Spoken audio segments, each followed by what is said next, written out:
Been playing Werewolf the Apocalypse for the last few months at a local comic shop. Setting is modern-day Appalachia with cryptids that we are hunting down. The game has been great, until tonight. We were investigating a lumber company that has been doing illegal logging and stirring up local monsters in the process. The plan was to kidnap one of the sons of the owner for information. We went to a local bar to meet him as prospective buyers and lured him out into the patio, where we would be away from other people. It turned out he had a bodyguard. Things got ugly, and I unloaded an MP40 into his guard. Once again, we lured them outside where we would be alone. This was a major point. We didn't want witnesses. After the fight, the guard is down, and we are making our getaway.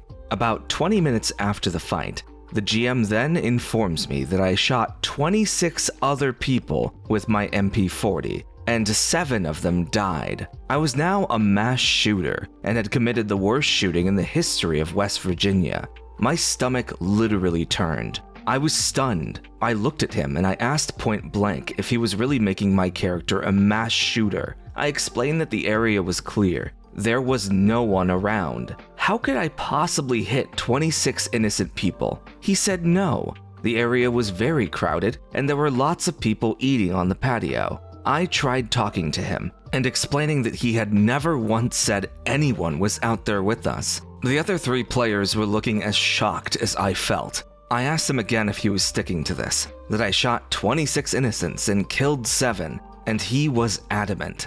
I handed him my character sheet, picked up my dice, phone, and wallet, and walked out and drove home. I know it's just a game, but am I crazy for feeling this was so far over the line? I've been playing tabletop RPGs for decades, and DMing for decades. I would have never done this to a player ever. I'm still pissed. Now, I get misremembering details and accidentally telling your players that a room is unoccupied when it actually turns out to be crowded with kobolds boiling alive within a 30-foot-tall gelatinous ooze. Happens to the best of us. There are slight details that are easy to retcon, like, I don't know, mispronouncing someone's name to the point of gaslighting your audience into believing it's spelled Belfast instead of Belfast because it's a reference to the Belfast family and Vampire Survivors because the character is a Castlevania reference, not a reference to the capital of Northern Ireland. But I digress. But the moment you start changing things, like the amount of enemies, whether or not somebody's a spellcaster, or if they had a weapon on them when they didn't before. If you initially describe an NPC as a frail old lady who needs to find her kitten, you can imagine the players will have a very different reaction when they find out when they're just about to leave that you misspoke, and that this frail old woman was in fact the pit fiend Gyaradox, the World Eater, whose lost kitten feeds on the souls of the pure and the innocent. But they also like head pats. Oh, look at you. You like eating angel wings, don't you? My name is Jacob Crowe, and welcome to the Crow's Perch. We're in between hunting monsters to the brink of extinction and refusing to skip any cutscene that involves Gemma. I read through RPG horror stories and talk about D&D stuff. But before we get started with today's video, I would first like to thank this week's sponsor, Into the AM. Into the AM has been making gorgeous handcrafted graphic tees since 2012, making premium apparel for everyday use that's both comfortable with striking designs. I personally am still wearing damn near every shirt that I haven't already given away to friends that modeled for me last time, so even after a year, these shirts are still going hard for an affordable price. And if you want to snag some graphic tees yourself at an even better price, then use my promo code Crow's Perch for 10% off at checkout. That's CROESPERCH for 10% off your order across the entire website. And grab yourself some new threads just in time for spring, including polos, shorts, or even some of their glow-in-the-dark tees. Thank you once again, Into the AM, for sponsoring today's video. And so, without further ado, let's get back to today's stories. I've been running a Cyberpunk Red campaign for about a year, maybe a little more. Months ago, I had a player throw a tantrum and quit when he didn't get his way. I was in another game as a player, and there was a player who seemed chill and fun to play with, so I sent him an invite to join mine. He beat around the bush and didn't commit to joining or not joining. Another player in that game proactively asked me if he could join mine. I said sure, and it was only then that the person I asked changed his mind and decided to join. So now my game had lost 1 and gained 2. Great, right? Except problems began to emerge with the player I invited over time. As I grew to learn, when he got into a bad mood or had issues going on in his private life, he couldn't keep it separate from the table. He started disengaging from the game, or having his character act unnecessarily petty or hostile to the other players, and after the game, he freely admitted that he did that because he was feeling some type of way. Sometimes it was because he felt ignored. Sometimes it was because he didn't like their or my decisions, etc. But if I asked him to give me examples of why he felt ignored and what I can do so that he doesn't feel ignored, he couldn't give me answers other than he can't handle not being the center of attention, and he'll try to do better. He was also a very inconsiderate player towards me as a GM and the other players at the table. Frequently, he'd interrupt me when I started to describe a scene, to ask a question, or try to do something else. If other players were trying to have a scene that didn't involve his character, he'd interrupt them mid-conversation to do something completely inconsequential, such as to start asking questions about the map, or once even started moving his token around and being very vocal about trying to find cracks in the wall I drew. We use Foundry Virtual Tabletop, where I have to manually draw walls on the map. At one point, I designed a major story questline around his character and an NPC he requested to be involved more. Halfway through the quest, he told me he didn't like the story, and he knew he asked me for it, but he didn't know what he wanted other than, "This is not it." Not something a GM enjoys hearing. Now, I'm all for constructive criticism, but what was I supposed to do with that kind of feedback? It made me really struggle to maintain interest in finishing that story, even though some of the other players had some interest in it. Now fast forward to more recent drama.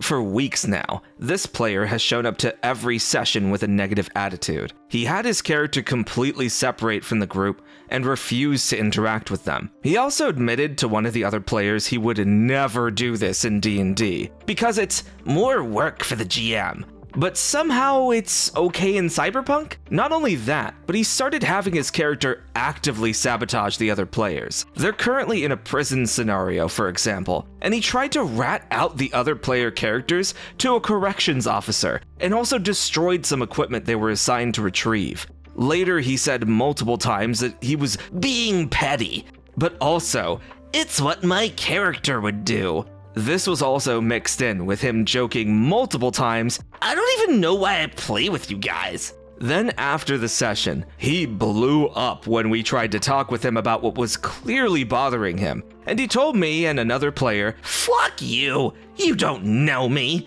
and had an emotional breakdown. The next day, when everyone tried to talk to him about what was bothering him, he kept refusing to elaborate and kept saying, "It's not you all, it's me." He said it was because all of us weren't meeting his standards, but it's on him for having unrealistic expectations. He refused to provide examples of how we weren't meeting his standards, and kept being evasive. I then told him that he should take a break from the game. He then announced to the group that he was taking an indefinite break from the game. Then he changed his mind, and without consulting me, said one session, but promised that he'd make an effort to change his attitude and behavior. Then he wanted to spectate the next session. At this point, his negativity and antics had worn out the other players and me, so I had a talk with the other players and agreed that he needs to at least take an entire month off. After that, he left our Discord server and hasn't said a word to me since, although we are still in the game that I'm in as a player. So that's going to be awkward. I will note though, he has never treated the GM of that game as disrespectfully as he's treated me, and has much better table manners in that game, hence why I had invited him to mine in the first place.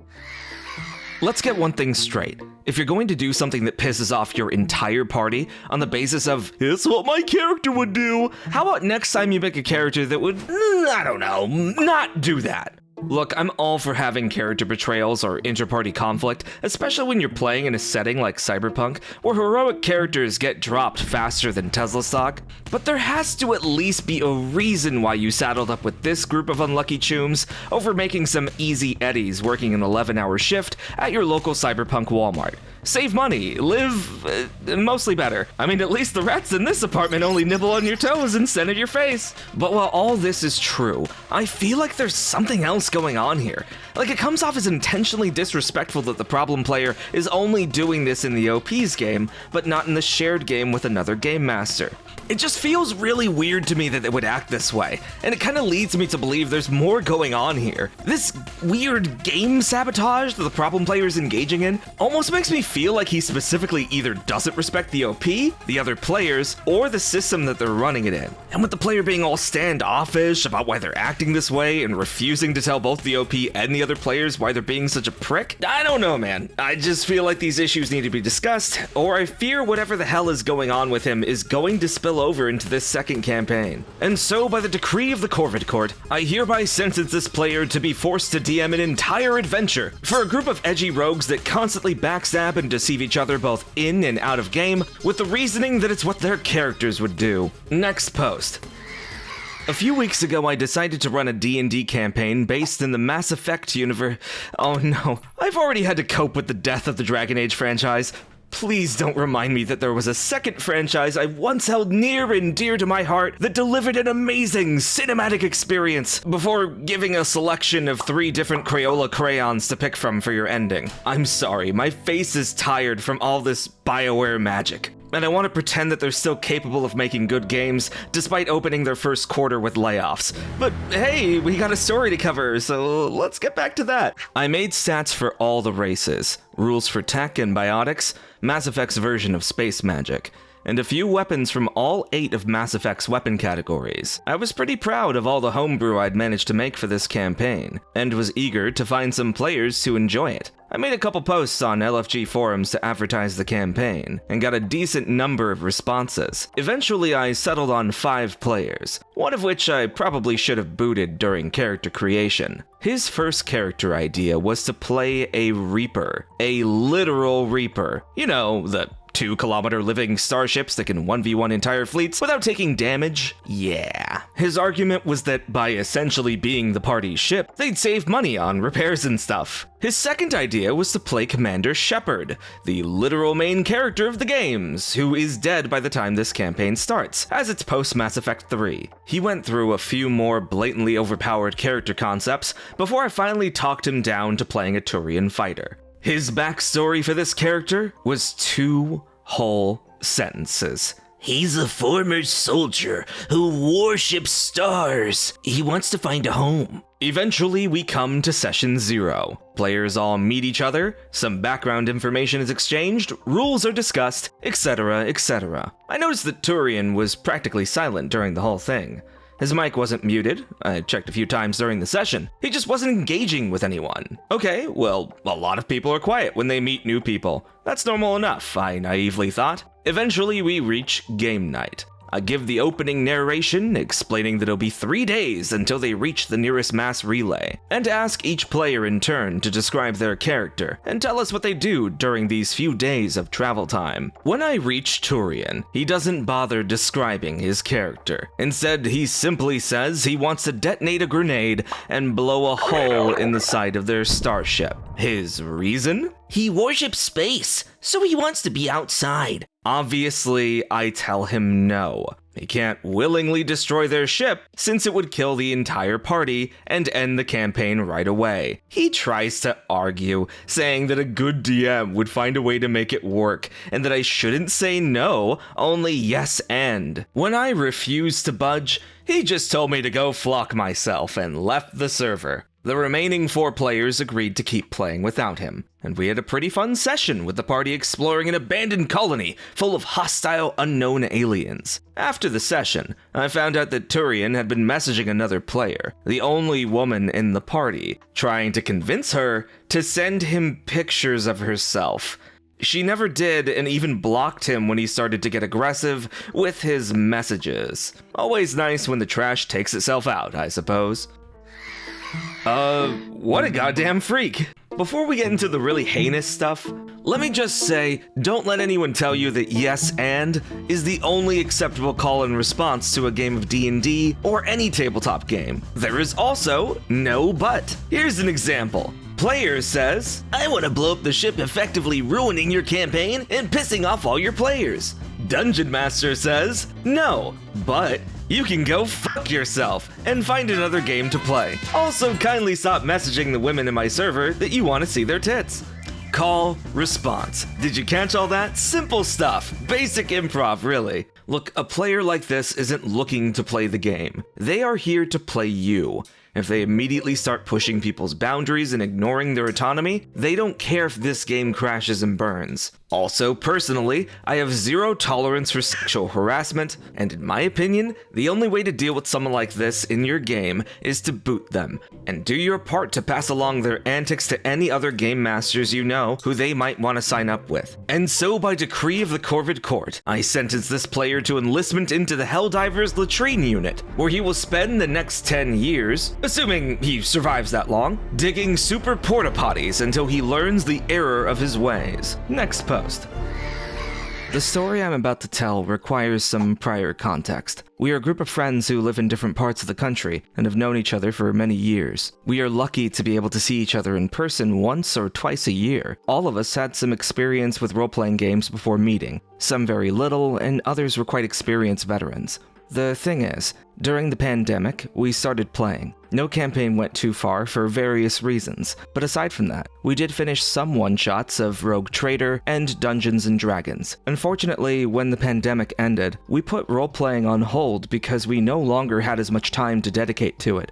But we were all left with that lingering desire. Between 2021 and 2022, we barely played anything beyond a very occasional one-shot and a short 6-session adventure that was quite fun. The adventure pushed us to seriously return to role-playing. A friend and I started creating our own campaigns, which gradually encouraged the rest of the group to run their own. I must say that things went quite well. We all learned a lot about game mastering, role-playing, and storytelling. We also became more comfortable and fluent with various systems and improvisation. I'm very proud to have such a great group that is engaged both inside and outside the game. We always discuss the sessions, give feedback to the DM and other players, and enjoy expanding backstories and ideas in private conversations. Overall, it's a very healthy and dedicated group, the kind of people with whom sharing a table is an absolute pleasure. The story I want to tell begins in 2024. One of our group members, who we'll call Andrew, complained that he wasn't in any of our ongoing campaigns. He had participated in the aforementioned adventure, but due to time constraints and availability, he couldn't join the others. We explained that the campaigns had already been running for a long time, and adding someone at that point was very complicated. However, we agreed that he had a fair point, so we promised him that whoever started the next campaign would reserve him a spot. Around the beginning of last year, a friend we'll call Carl decided to start a Dark Heresy campaign. I'll make a brief aside to explain what the game is about. It's quite similar to Call of Cthulhu, but with a bit more focus on combat, though it's not its main aspect. And set in the Warhammer 40k universe, it's a rather ruthless and deadly system for players, much like Cthulhu. But Carl had been planning this campaign for a while, and we were eager to try the system. Carl was the DM, and we had 4 players in total. I played a convict, whom we'll call Ada, who wore an explosive collar as a sentence for participating in riots during her time in the military. She just wanted to go home to be with her children. Andrew played a tech priest with multiple personalities, whom we'll call Divisius. There was also a player who played a warrior nun with a very stoic personality, but prone to bursts of rage when fighting certain types of enemies. We'll call her Mary. Lastly, there was a guy playing a young police cadet, who also acted as the group's investigator, whom we'll call Victor. Now I'll explain Divisius' character. He was a tech priest of the Adeptus Mechanicus. Basically, this is a kind of sect that seeks to purge the impurity of flesh by replacing body parts with rather macabre and grotesque implants to get closer to the machine. If you look up images, you'll see they look quite eerie and nightmarish. The character concept was that 6 personalities lived inside him. At the beginning of each session, the GM would roll on a table to determine which one would take over, but the player had the right to request a willpower test at any time to represent the internal struggle for control of the body. The idea was well received by the group. If handled well, it could significantly enhance the campaign. His personal story revolved around figuring out which of the 6 was his true personality. The final idea was that only one would remain, and we'd have to say goodbye to the rest forever, which created a lot of potential for drama. The problem was that at least 3 or 4 of these personalities were problematic to some degree. Some were just annoying and irritating in a bad way, while others were entirely capable of ruining the whole session. At first, everything went well. Andrew even bought a voice modulator to play each personality differently, and put effort into giving them distinct personalities and ways of speaking. Sometimes it felt like there were more players in the game than there actually were, which was amazing. The first session started without incident. The party woke up in the dungeons of a spaceship, not knowing each other or how we got there. The ship was under attack, and we managed to escape from the cells to reach the armory. There we armed ourselves with whatever was available and fought our way to the escape pods. There wasn't much time for the characters to get to know each other in this session, but it was a fun and intense start. The following sessions were relatively calm. We landed in a hive city and spent several sessions exploring and developing character relationships. Mary and Victor got along very well, and their players even considered developing a long-term relationship between them. Divisius wasn't really problematic, apart from being rude to some NPCs for no apparent reason. One of his personalities was that of a little girl who had somehow been trapped in the tech priest's memory and was very scared. Our characters, naturally, reacted with surprise and caution. After all, Divisius was a mass of metal, cables, and implants, standing at 1.8 meters, or at least 5.9 feet, and carrying weapons. Andrew didn't like this reaction at all. In front of the DM, and without hesitation, he told us that if our characters didn't treat the little girl well, a very problematic personality would emerge. One that could even ruin the entire campaign. This was the first red flag, and it was not a small one. The campaign continued relatively normally, but Divisius, or perhaps Andrew, seemed to develop a strange aversion to my character in particular. Every time Ada was mentioned, it was always criticism, either in character or out of character. If she acted tough, she was immature. If she missed her children, she was weak. If she resented her ex-husband for abandoning her with the kids, she was toxic. And the list goes on. This bothered me a lot because it was constant, both in and out of the game, but I didn't say anything. I just tried to ignore it to avoid conflict. Andrew mentioned that one of Divisius's personalities would immediately seek out fights as soon as it emerged. What we didn't expect was for him to attack the players themselves. This personality started screaming and threatened to detonate a string of grenades he had brought and strapped to his chest. Then he made some extremely harsh comments toward Ada, saying things like it wasn't surprising that some of her children had died, that she was immature and a terrible mother. This didn't really bother me. I considered it an in-role moment, so my character reacted accordingly, tackling him and taking the grenades thanks to an excellent roll. Divisius ended up pinned to the ground, with my character stepping on his head and pointing a gun at him. But he didn't stop. He escalated the insults even further. At this point, my character should have shot him in the head. After all, she was a dangerous convict, but I respected the social contract of role-playing games, and didn't want to derail the session. So instead, I meta-rolled, and just fired a warning shot near his head. Then I left the scene to avoid further meta-rolling. It's worth noting that he didn't show the same restraint later on, but we'll get to that. And this was only the beginning. Let's unpack some of this before we continue with this game. It's kind of interesting to see a player mention the social contract of tabletop games, and first interpreting what this player was doing in good faith, and assuming that Andrew was just being an ass because it's what their character would do. But as we've seen quite often on this channel, that phrase, "it's what my character would do," often gets bandied about by people looking for an excuse to derail the game, and take it in any direction they choose away from the group's wishes. It's such a shame to me personally, because betrayals and conflicting values from the many factions of Warhammer 40k can make for some incredible drama at the table, If only the problem player Andrew would actually talk with the OP out of the game to assure them that these actions are strictly those of their characters, and that they are aware of and prepared to face the consequences for them. I talk a lot about communication on this channel, and what I've said here is an example of what a proper conversation should look like in this context. But something tells me bad communication isn't the only problem Andrew is having with this game.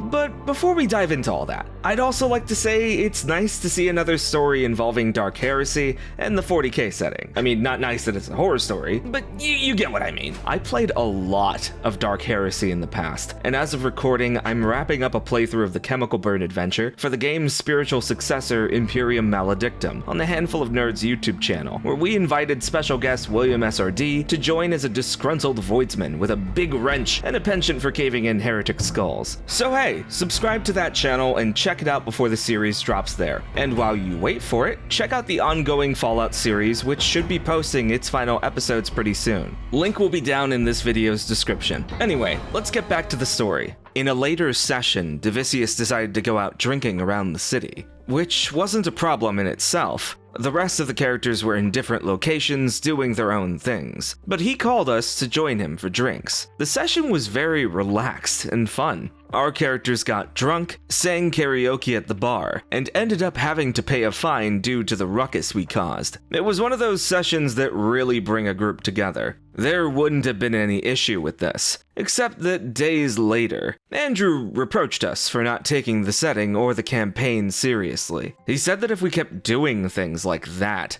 having fun, I suppose, he would leave the group. Needless to say, no one paid him any mind or agreed with him. Up until now, I've talked about Divisius's problematic behavior, though that's only the tip of the iceberg. However, I haven't talked much about Andrew's attitude as a player.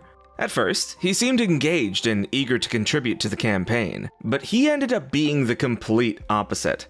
He neglected his character sheet, didn't level up, didn't upgrade his equipment, and didn't even keep track of the experience and loot the DM gave us. He even threatened to stop playing unless the DM leveled him up manually and bought him the necessary items so he wouldn't fall behind. He never made the slightest effort to read a single page of the rulebook or even ask questions. As a Dark Heresy player, this bothers me immensely. Manually leveling up a character isn't like how it is in D&D. After you pick your initial class, characters in Dark Heresy are basically classless. You're picking a series of features that coincide with the different, let's just say, ability scores in the game. So as a DM in that situation, I don't know what you want. I can see like 10 different things you might want to purchase and maybe even upgrades to those ability scores. So that's a lot to ask for your DM to do. Your GM is busy keeping track of your subtlety against the Gene Stealer cult, meticulously plotting ambush plans of Dark Eldar Corsairs destroying cargo routes in your subsector, all in between remembering the name of that Ogren your group adopted as your party mascot because they forgot to write it down after blurting out a random name they half remembered from a Dan Abnett book.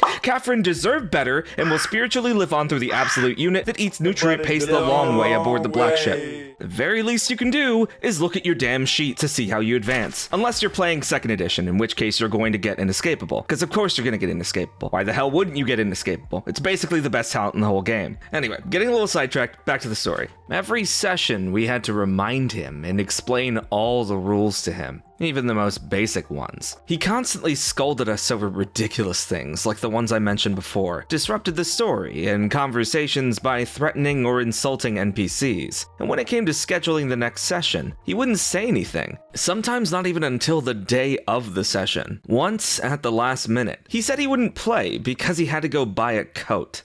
Another time, it was because he had a birthday party, which he hadn't mentioned, despite having 2 weeks to do so. Because of this, we decided we wouldn't wait for him to set a date, since all he did was delay the sessions and drag out the campaign. If it were up to him, we would have played once a month at best. That wouldn't have been a problem since it was his choice not to attend, but he never once asked what had happened in the previous session. Yet, he constantly complained that he wasn't keeping up with the story. In another campaign, he did the exact same thing, and when the DM sent him a summary privately, including maps, NPC images, and scenery descriptions, he called her annoying and pushy. I just think it's really interesting that the women that he plays with and and the female characters that he's playing with, whenever they're taking charge of a situation, he uses the words annoying and pushy. All I'm gonna say is this seems to be a trend that seems to only apply to women.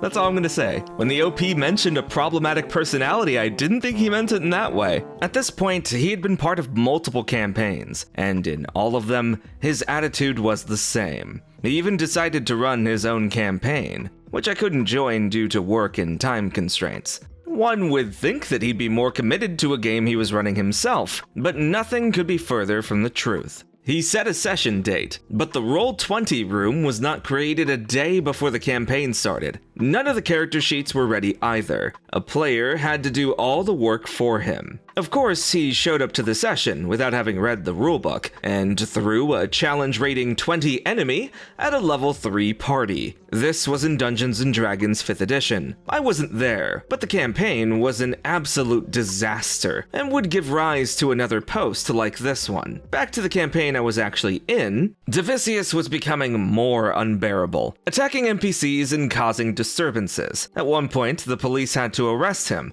and no one in the group went to bail him out. This particular incident happened because he tried to start a scene with a group of soldiers, and when things didn't go his way, he threw a tantrum until the DM had to send the police to forcefully detain him. That was his dynamic throughout the campaign.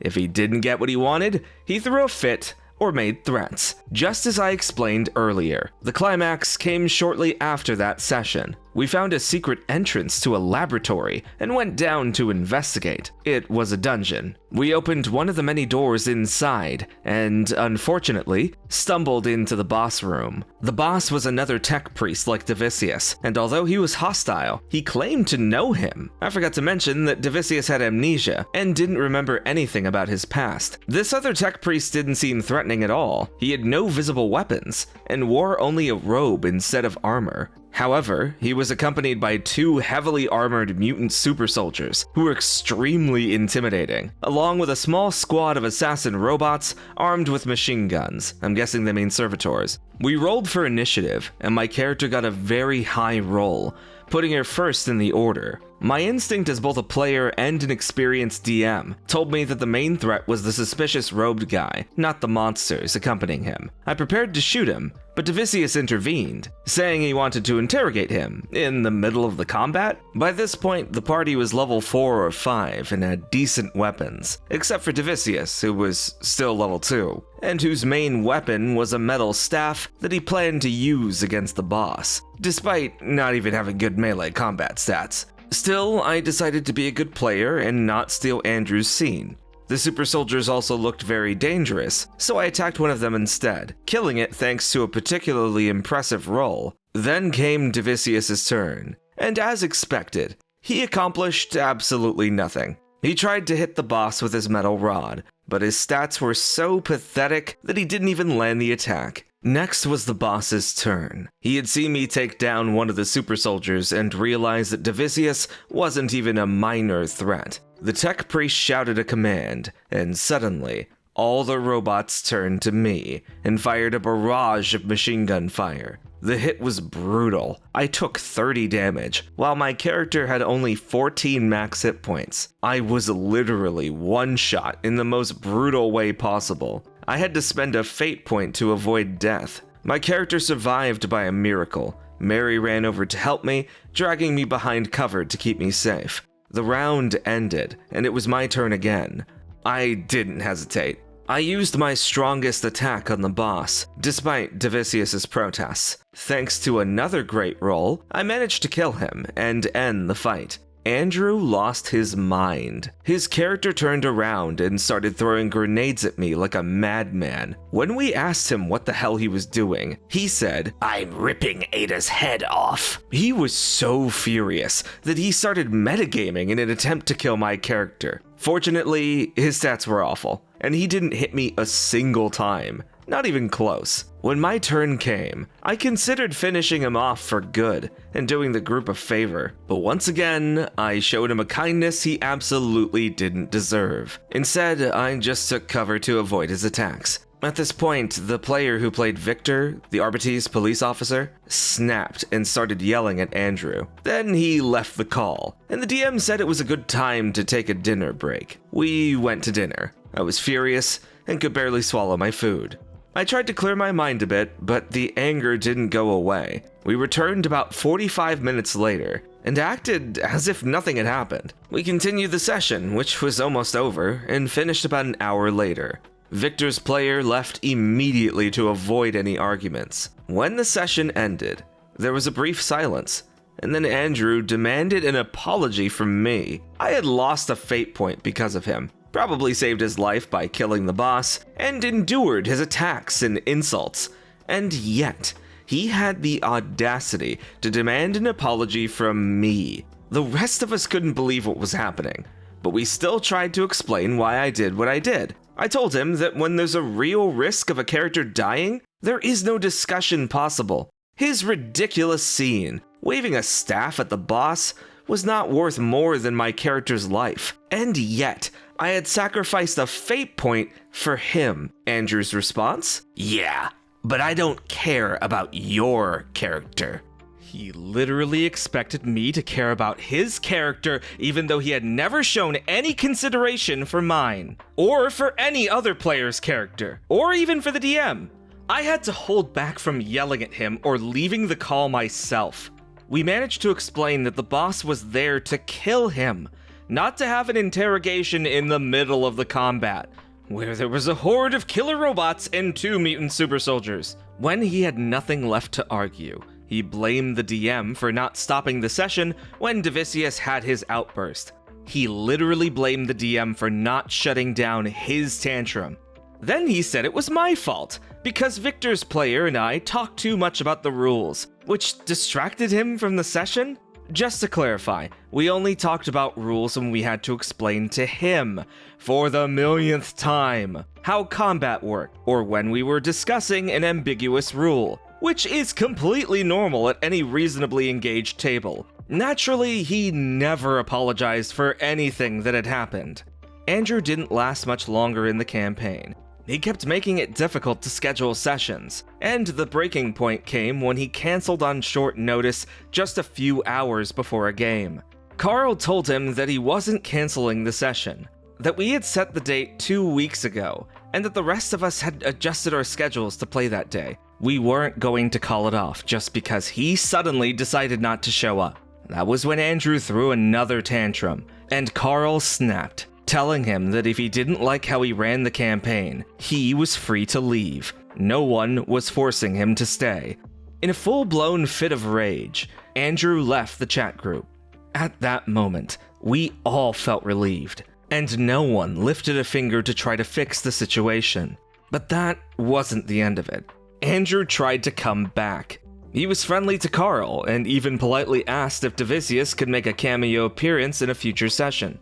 Carl flat out refused. More things happened with Andrew that I won't get into. Things that were far more serious and personal than this. Let's just say his behavior at the table reflected his behavior outside of it. In the end, he left the group for good.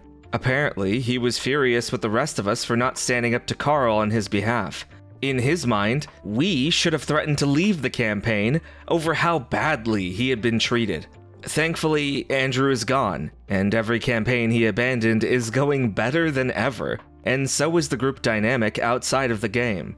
Just recently, we finished Ada's character arc, and she was finally able to reunite with her children. It was a very emotional moment. The campaign is progressing smoothly without Divisius's nonsense and conflicts, and we no longer have to fight over setting dates for sessions that will just get cancelled anyway. I'm not gonna lie, This story was incredibly long, and I think they really could have shortened a lot of stuff they talked about when it came to 40k as a setting. I get that most people play D&D, but most people on the internet, and especially on places like Reddit or YouTube, pretty much know a lot about the setting. We also had like 2 really big games pretty recently that came out both in 40k, so this could have been done with a little bit less yapping. But in terms of the story itself, it sounds like Divisius needed to have a talking to long before this escalated to this point. I don't think it would have really changed the outcome of it too much, but it definitely would have saved both the OP and the rest of the party from having to deal with more sessions of this blatant disregard for their feelings, their characters, and their desires in the game. The only person Andrew cared about was himself. And so, for a fitting punishment, by the decree of the Corvid Court, I hereby sentence Andrew to a tour through the nearest Astra Militarum crusade, where he must work together with his fellow guardsmen or be blown into the 4th state of matter by a Carnifex's bioplasma. The Emperor protects, but not when you're wearing a flak vest, buddy. But that's where we're going to end today's stories. And if you like today's stories and would like to see more of them, then please subscribe to the channel and like this video. And if you made it this far, why not leave a comment? And feel free to check out any of the links mentioned in this video in the description down below. And once again, a special thank you to my patrons. And I will see you all next time, as the crow flies.